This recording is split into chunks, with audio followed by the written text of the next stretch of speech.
Le nouvel homme fort de la force montante congolaise, le voici. Vadim Osdemvouba vient de succéder à Juste Bernardin Gavé à la tête du secrétariat permanent de la force montante congolaise à l'issue de ce premier congrès extraordinaire de cette organisation de jeunesse du PCT dont les travaux ont pris fin cette nuit du 10 octobre.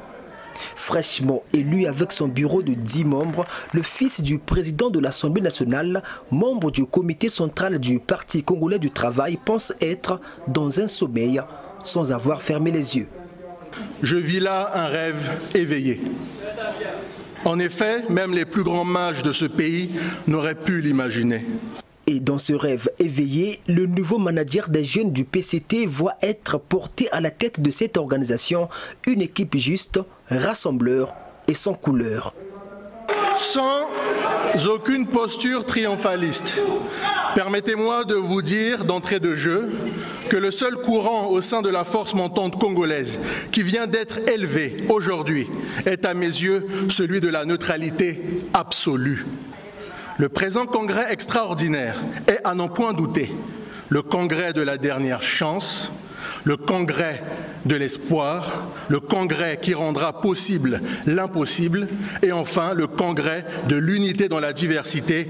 Quel honneur d'être devenu le manager d'une organisation de jeunesse qui a notamment la noble mission d'animer l'action et l'idéologie du parti vers une jeunesse qui porte en elle les germes d'une force positive capable de susciter des changements transformateurs inouïs.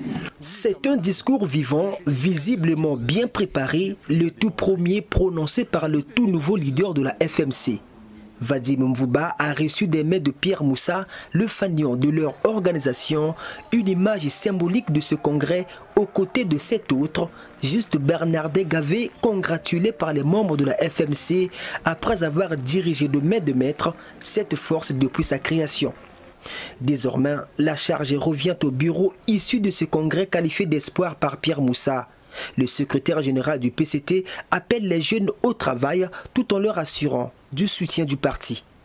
Très chers camarades, vous devez travailler activement dans l'humilité, la camaraderie et la confiance mutuelle. Vous devez rassembler encore, rassembler au maximum et placer par-dessus tout l'intérêt de l'organisation et de la communauté nationale.